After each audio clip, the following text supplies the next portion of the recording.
alive! It's alive! It's alive! It's alive!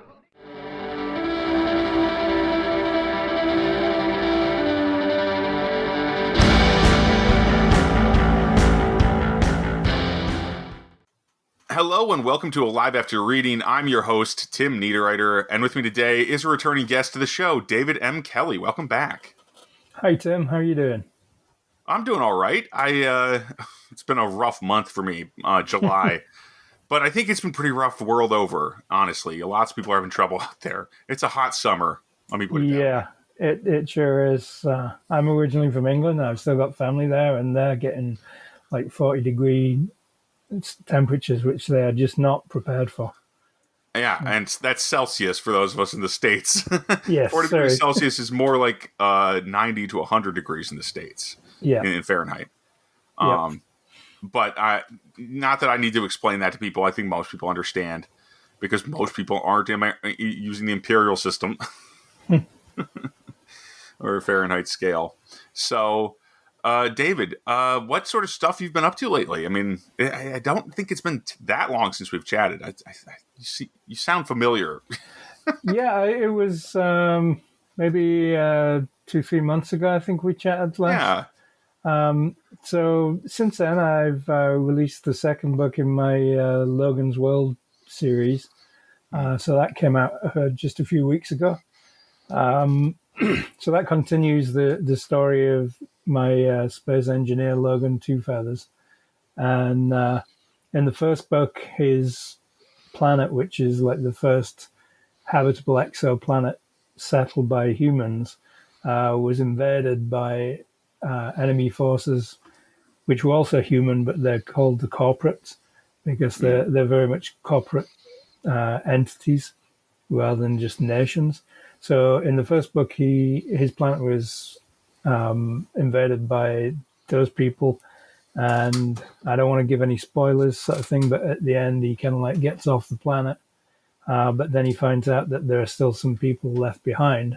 So in the second book, he wants to return to get the people who have been left behind. But in the meantime, this whole planet and who has the rights to it and what have you has become a political nightmare. So travel to the planet's been kind of like outlawed.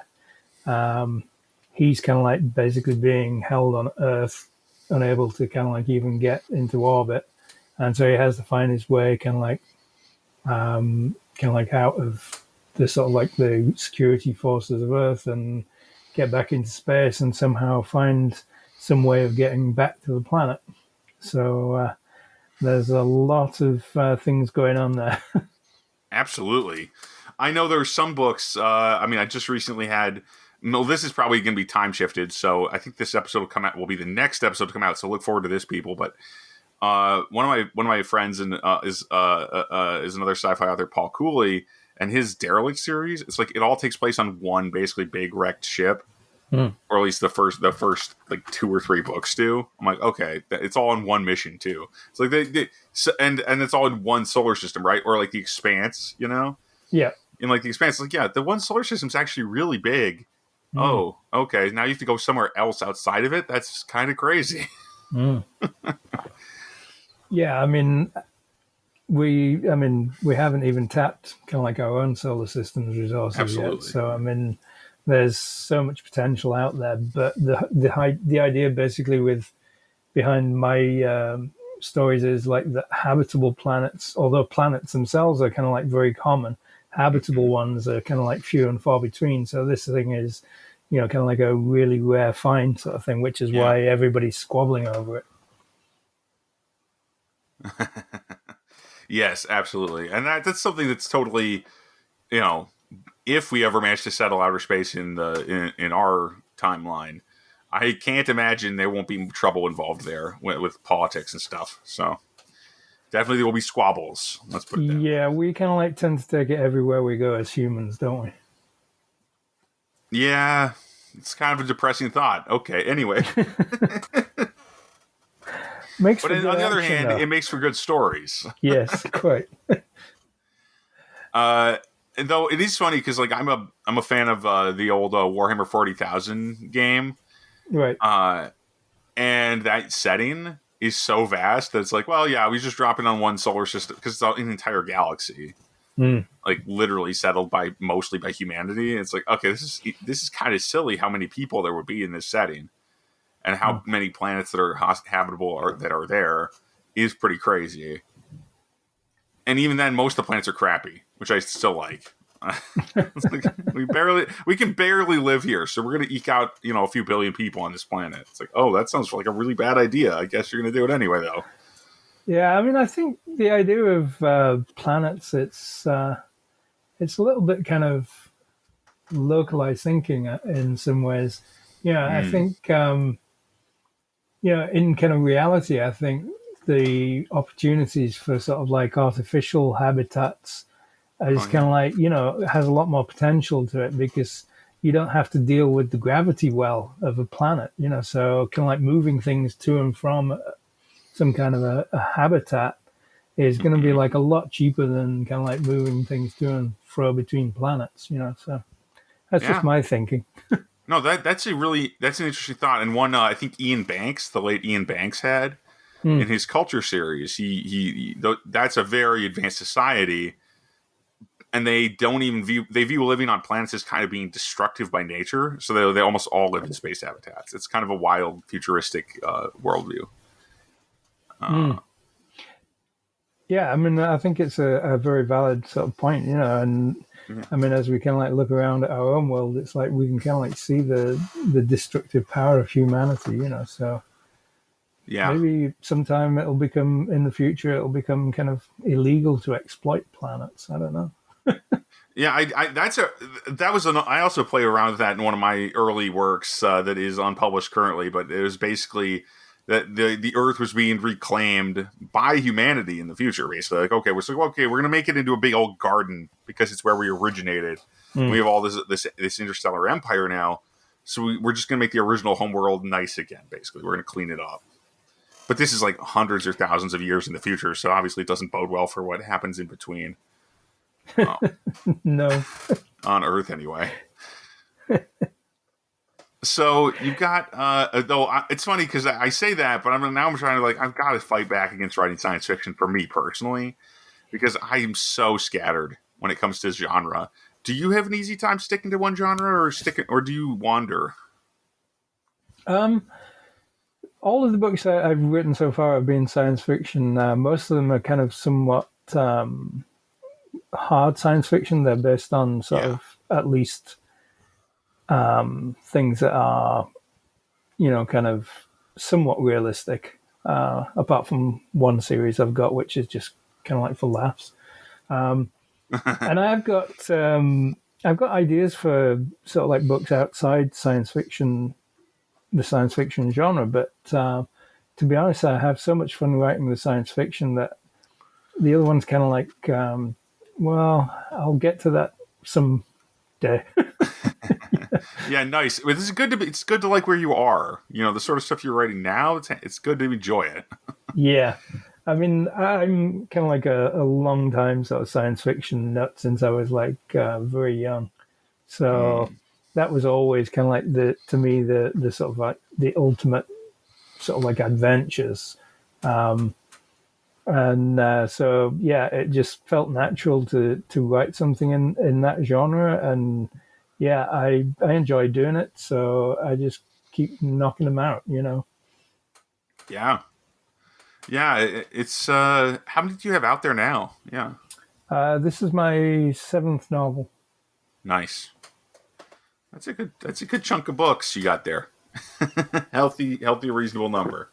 Yeah, I'm a little bit surprised myself. I kind of like when I started writing the very first of the first one I released, the Joe Ballon books. It was kind of like I was thinking it was going to be, kind of a standalone, and it was only until I was kind of like really sort of like towards the end of editing that one that I really thought to myself, you know what, there's more in this story that I want to tell. And that's when I kind of like started writing the second one. And the whole series, there's 4 in that series now, and they were all written in the same way. It's like I didn't really know that there was going to be another one at the time, and it just, as I was writing them, it's like I kind of went, no, there's still more in this story that I need to tell. So yeah, It's so just it's I not never done know. yet. Yeah, No, repeat yeah, until I mean, finished. Still not I've finished. yeah, I mean, I've said that I've finished the Joe Ballon series, but who knows? I mean, maybe there'll be something else later on. Oh yeah, yeah. I misunderstood that, but yeah, no, it's. I really do need to write a whole series at some point. Like actually, just go through a series, knock it all out, or focus on it until it's done at least. You know, because I don't think I've finished a series, like conclusively finished any of my series yet, because I just keep switching, and it's Mm. such a bad habit. Yeah, I mean, I didn't finish the Joe Ballon series. I didn't actually write those all kind of like in Mm. sequence, one after the other. I actually wrote the first of the Logan Two Feathers books. I wrote between book 3 and 4 of the Oh Joe right, Ballon okay. series because kind of from a timeline perspective, that's where that book sits. And so I kind of like wrote them in from a timeline perspective. Mm. They're kind of independent. You don't really need to read them strictly in sequence, but it's like that was kind of like how that happened. Oh, so it's kind of And a spin-off. They're in the same universe. I forgot yeah, about yeah, this. Okay. that's right. Yeah, they're the same universe, and they and kind of like the third of the Joe Ballon books, and then the first of the Logan's World books. They were kind of like, for me at least, I get very emotional with the books. I'm Mm. very emotionally involved, and after writing those two, which were both kind of like quite hard for me to write, it's like I needed a complete break. It's like I was emotionally kind of drained, and I came up with the other series that I've been working on and off, the Hyperion Jones series, which is just kind of like complete sort of ridiculous, over the top silliness. You know, it's like it's Right. sci-fi, but it's Yeah. just kind of like crazy, and it was just kind of like it was so easy to write. I didn't do any research or anything. It was just kind of like poking fun at everything. You know, Yes. Yeah. and Now you're reminding me of our previous conversation. That was bad host there. Sorry that's all about right. that. I am so good. I'm like, okay, I see the name on the docket, and I'm like, okay, that's great. I remember the name, but I can't put the conversation with the name every time. So That's okay. Not a that's just problem. life, you know. I mean, Yeah. but anyway, now that I've got that refresher and our audience has as well, let me ask you, what are you working on right now? What sort of stuff are you going at? So at the moment, I'm roughly about 2/3 of the way through the first draft of the third in the Logan's World series. Hmm. So this should be, I think this will be the last book in the series. I don't think there'll be another one after this. So it'll be like a trilogy? Is that 3 books Yeah, then? yeah, that Okay. would be a trilogy, and that's kind of like going along, pretty nicely. I'm very pleased with the progress I'm making. So hopefully that should be out maybe towards the end of this year, or probably more likely early next year. Okay. Cool. How long do you write, actually? I'm just curious. How long are these books when you come out with them? Um, I usually end up somewhere around about 100,000 words. Okay. That's a Um, good sized big book, if you ask me. yeah, I mean, Obviously, the old pulp books is the more of the style I'm going for now, which is like 200 pages instead of 400 pages. So almost yeah, I mean, about half that I way. don't kind of like deliberately plan a length or anything. They just Okay. all seem to come out around that length. But I mean, the way I kind of approach it, it's like, the story's as long as it needs to be, Right. and whatever that ends up at, that's fine, sort of thing. But they always seem to come out around that 100,000 sort of like level. So I don't know quite why that is, but Well, it could be that you just have that kind of in the back of your mind, and or maybe it's just the level of complexity you build in the books is similar, so they all tend to be kind of, I don't know. Would you say the level of complexity is similar between your books? I mean, like, or some of them way deeper, or way different framing. Like I recently read this book called The Heroes by Joe Abercrombie, which takes place over like 3 days, but it's like 700 pages long. right, yeah, Yeah, yeah. for example. Yeah, there'd be a lot of variety of depth and how fast events move, I guess. I think the two kind of like more serious series books, I think they're similar levels of complexity. Okay. The Hyperion Jones one, that's kind of like a little bit less Mhm. involved, and that is a bit shorter. That came out, I think that came out around about 85,000, if I remember correctly. Okay, still pretty good length. You know, reasonable length for a novel. Obviously, I forgot if I asked you this last time, but do you publish traditionally or independently? I'm an indie. Oh, indie. Okay, so that's, Yeah. you're publishing. So for indie, that those books are pretty big, actually. Yeah, because a lot of the indie books, especially indie science fiction, tends to be kind of shorter these days. That I've Yes, seen. it does, and I'm not quite sure I like that myself. I mean, I like To each their own. the books kind of like to have some substance to them, and so I guess that's why I write them that way myself, sort of thing. But it all That's depends fair. on the book. Yeah. I mean, some books you read and like they say it all, and it's in 200 pages, and yeah, that's it. You don't really want any more. It's like it's told the story that you need to. Right.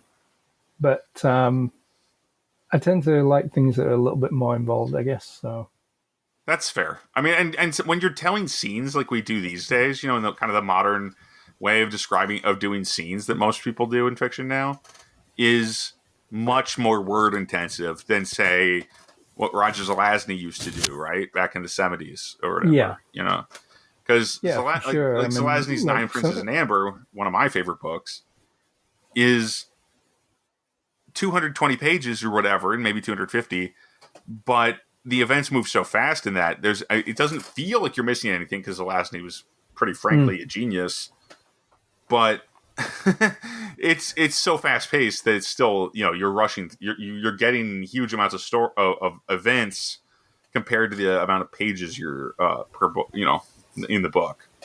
Yeah, I mean, it's kind of interesting how kind of like people sort of read things at different speeds, isn't it? Yeah. I mean, my books are kind of like relatively long, but for instance, I had one lady who read my book, and she was saying like she read it in a night, Yeah. and I'm thinking, how did you read that much in a night? And then she said, I was up until 5 a.m. I couldn't put it down. That reminds me of because I'm of a generation that grew up reading Harry Potter and stuff. Though now I Right. have some issues with Harry Potter. I actually have always had issues with Harry Potter, but anyway. But one of my friends at the time, I think it was the 6th or 7th book came out, and then I saw him in school the next day, and I'm like, how what? And he said, and he asked me how I liked the book, and I'm like, I'm whatever X pages into it, and he was already done with it. After a midnight release party or whatever. He's like, Right. okay, that's insane. This is a 600-page book. Even for a YA book, that's tough. That's a lot of reading. Mean, when I was younger, I mean, I used to absolutely devour books, and I'd be the same. I'd just kind of like burn through them at an incredible rate. Yeah. But now it's like I'm writing myself. It's like it's so difficult to kind of like find the time to kind of like read, just kind of like read for your own pleasure. And I hear that. Yeah. So I went through the worst trouble of that back in my 20s. Basically, all my whole 20s was like, I don't want to read books anymore. I got out of the English major, so I don't have to read anymore. But I've really gotten back into it lately, the last couple of years. Yeah, it's like it's funny. It comes in phases sometimes, doesn't it? Yeah, it does.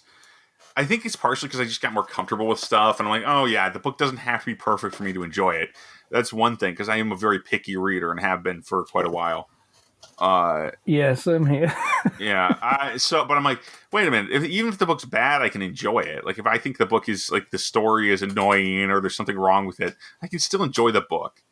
And so when I say is the book bad, I mean like if its quality is low, it can still be an enjoyable read. It doesn't have to ruin things for me, Yeah, it can be. I mean, it depends. I mean, depending on how bad the book is. Yeah.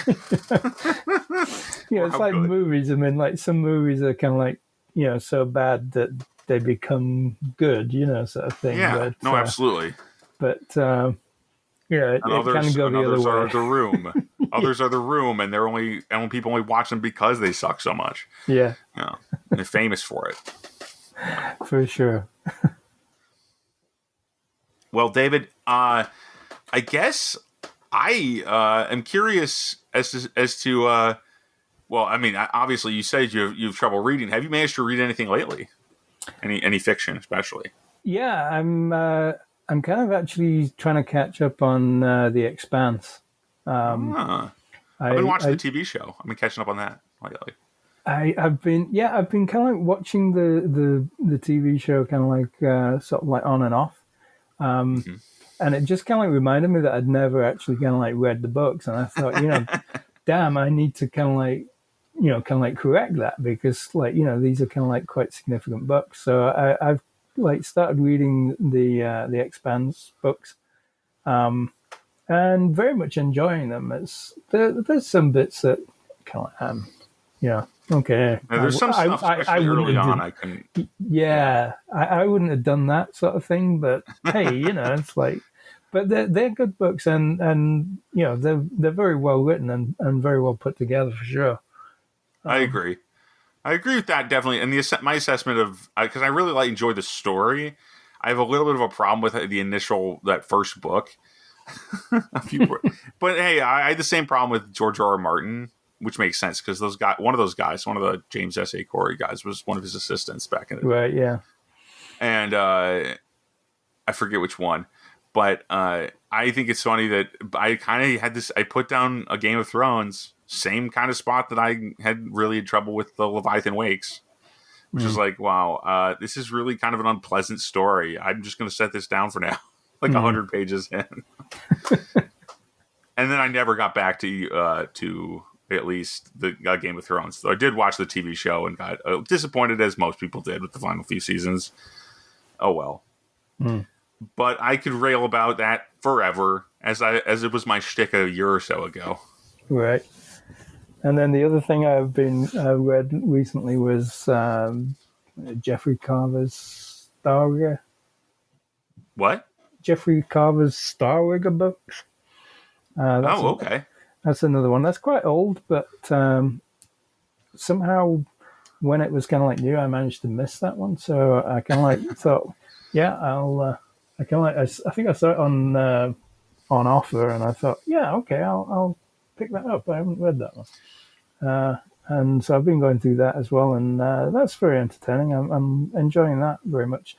Its portrayal of kind of space flight, at least through kind of the equivalent of hyperspace, is kind of like very interesting. It kind of like it uses imagery very similar to kind of the old sort of ocean voyages, but it's kind of like in sort of like multi-dimensional space, which kind of like is very, very unusual take on such things.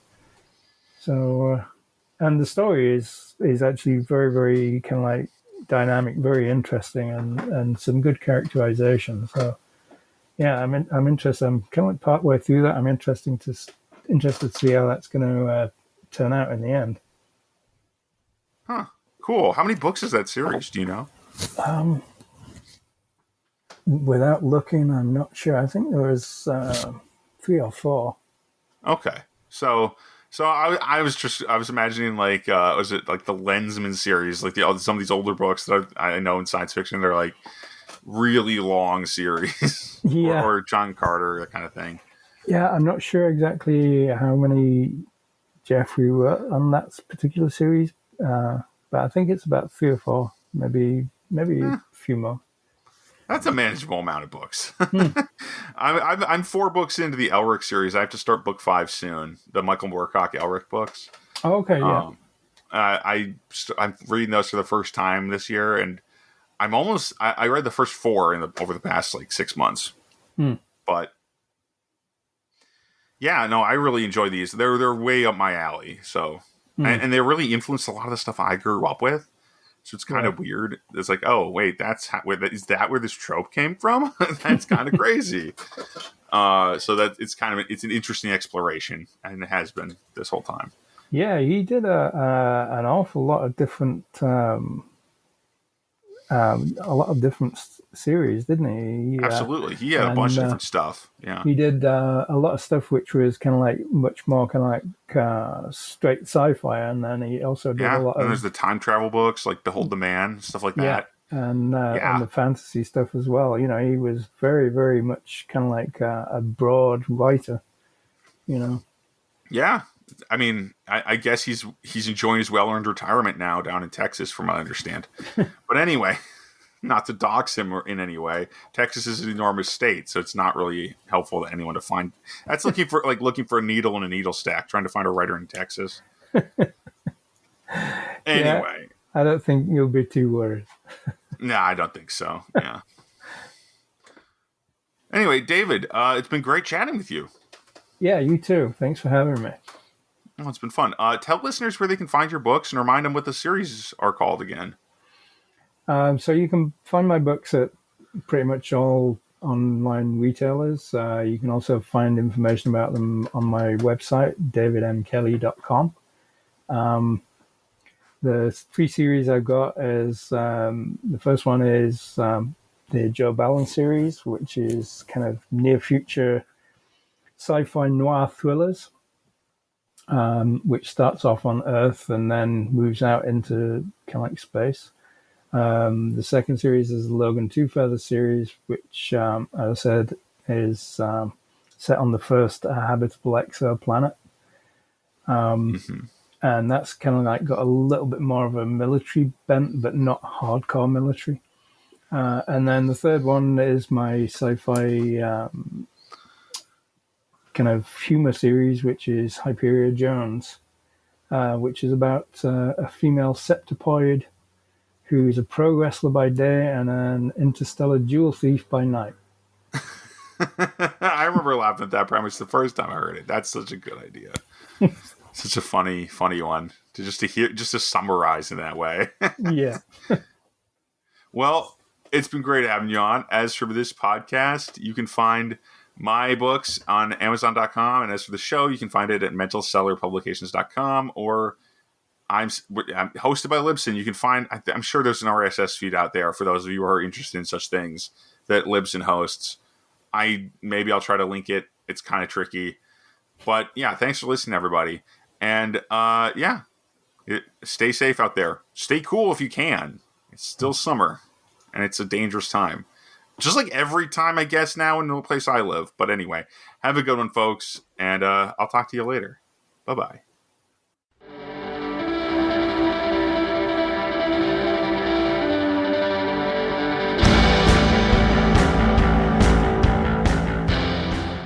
That tears it.